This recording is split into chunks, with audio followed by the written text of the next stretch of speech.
Thank you for taking time to join us today to learn about one of the most successful and reproducible procedures for correcting degenerative arthritis in the knee joint.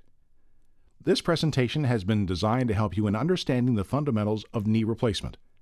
It's important to note that a diagnosis for your condition and its appropriate treatment are our top priorities. This video is simply an educational tool created with your needs in mind. So sit back, relax, and let's begin.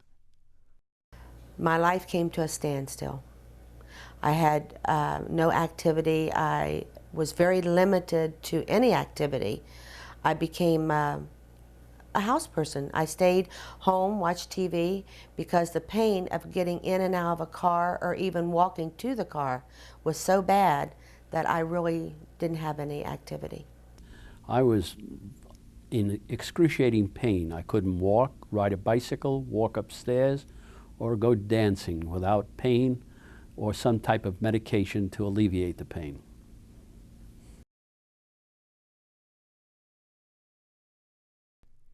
Before we get into the basics of knee replacement, let's begin with an overview of the knee. The X-ray you see is that of a normal knee joint. Here, you can see the femur or the thigh bone, the tibia or shin bone, the patella or kneecap, and cartilage. You'll notice that on the X-ray you can see a gap between the femur and the tibia. Cartilage is not visible on X-ray, so this gap indicates the presence of cartilage. Cartilage serves as a cushion for the weight-bearing forces of the knee. Once degenerative arthritis sets in, the cartilage in your knee joints begins to wear away over time until ultimately you have raw bone rubbing on raw bone. Hence, as you are well aware, the crippling pain begins. This X-ray shows a knee joint plagued with arthritis. Notice there is no gap between the femur and the tibia, as was apparent in the previous X-ray. As part of your examination, your doctor will review your X-ray to determine the amount of cartilage remaining between the bones.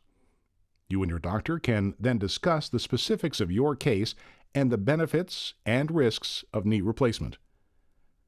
The term total knee replacement is somewhat misleading. It gives the impression that your knee is entirely removed. What really happens during a knee replacement is that the deteriorated cartilage between the tibia and femur is replaced. The term knee resurfacing will be much more accurate in its description of the procedure. During the operation, the ends of the tibia and femur are shaped to receive the prosthesis. The prosthesis is made up of a number of components. A metal component is attached to the femur. Next, a metal and plastic cap is placed on the top of the tibia. Once the two parts are in place, the metal rubs on plastic instead of bone on bone, alleviating your pain. In most cases, the underside of the kneecap is then resurfaced with a plastic button. Your doctor will discuss the kind of prosthesis and the exact surgical procedure that would be used for your case when the appropriate time comes. The main concern of anyone faced with having surgery is the risk of complications. You'll be happy to know that complications after total knee replacement are relatively rare. However, there is some risk with any procedure. Let's discuss some possibilities that may exist. Infection is always a risk with any surgical procedure. Lab work will be performed to check your health condition before surgery is seriously considered. This lab work detects conditions such as heart disease, high blood pressure, and diabetes that need to be taken into account in planning your pre- and post-surgical care. Complications that are rare in occurrence but must be mentioned include component loosening, fractures, implant breakage, blood clots, and nerve or blood vessel damage. Your physician will be taking great care to reduce the risk of all of these complications. An exciting new option is now available for some patients considering knee replacement surgery. Minimally invasive surgery, or MIS, is the general term used to describe a surgical procedure that is performed through a much smaller incision than is conventional. While MIS is a relatively new development for joint replacement, MIS techniques have been in use for many years in other areas of medicine, including cardiac and gallbladder surgery. Because of this, the potential advantages of minimally invasive knee replacement include less blood loss and therefore less likelihood of transfusion, less pain, a shorter hospital stay, and a quicker return to work and activities. Your doctor will evaluate your situation to see if you are a candidate for minimally invasive knee replacement. Computers are everywhere, and now they're available as a tool to help your doctor perform knee replacements. Computer-assisted surgery is the latest in high-tech medicine. As you already know, during a knee replacement, plastic and metal components are used to reline injured and damaged parts of the knee. Until the arrival of computer-assisted surgery, surgeons relied on their experience and special jigs to remove bone and shape the area receiving the implant.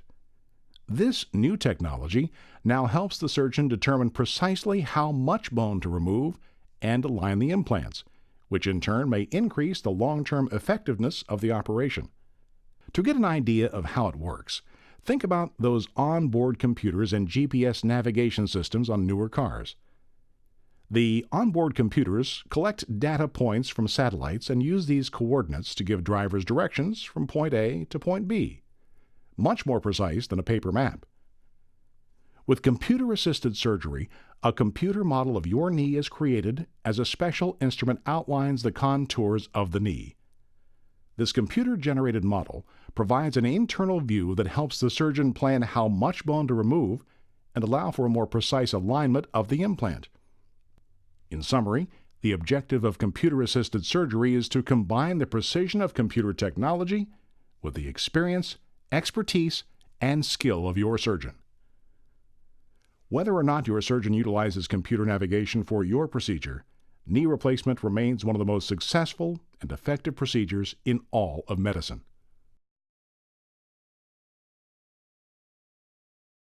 There are many designs and brands of knee implants available on the market today. You may have even seen a TV commercial for one of them recently. All are excellent products and are capable of successful clinical outcomes. Realize that the most important decision regarding your surgery is the one you've already made, the surgeon who will be performing your operation. Your surgeon will be taking great care in selecting the implant that's best for your particular case and will gladly answer any other questions you may have. Anesthesia for your upcoming surgery is likely one of your greatest concerns at this time. The types of anesthesia used for knee replacement include general anesthesia, spinal or epidural anesthesia, and regional nerve block. Prior to your operation, the anesthesiologist will carefully review your medical history, explain the benefits and risks of each type, and propose which approach is best for you. If spinal or regional anesthesia is selected, you'll likely be given sedatives to help you relax and put you in a light sleep.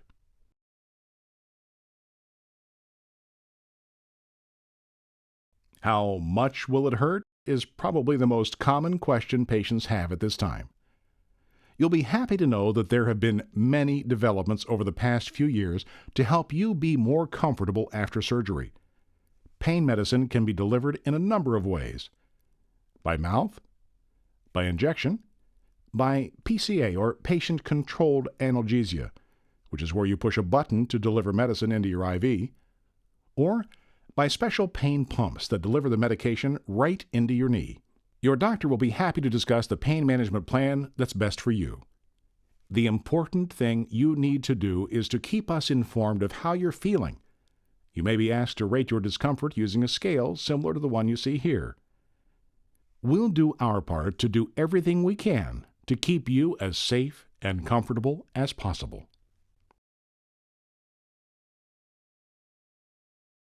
There are a few simple things you and your family can do before surgery to help make sure your return home goes smoothly. In the kitchen, consider stocking up on frozen and canned foods. This will make meal preparation easier for you or your loved ones during the first few weeks at home. Relocate frequently used items and supplies between your waist and shoulder level. This may mean moving some items from top shelves to the kitchen countertop. Rearrange for easy access. If your bedroom is upstairs, it's probably best that you go up and down once a day at first. Prepare an area on the first floor for resting during the day. Place a phone within easy reach and consider attaching a bag or basket to your walker for carrying light items. Reduce clutter. Take a look around your home and remove any throw rugs that may be in use. Make sure electrical cords, footstools, and other potential obstacles are out of the way. Arrange for help. If you live alone, ask a friend or family member to stay with you at night for the first few weeks at home. Ask if they'll be able to help you with getting to appointments, grocery shopping, doing the laundry, and looking after your pet while you're in the hospital.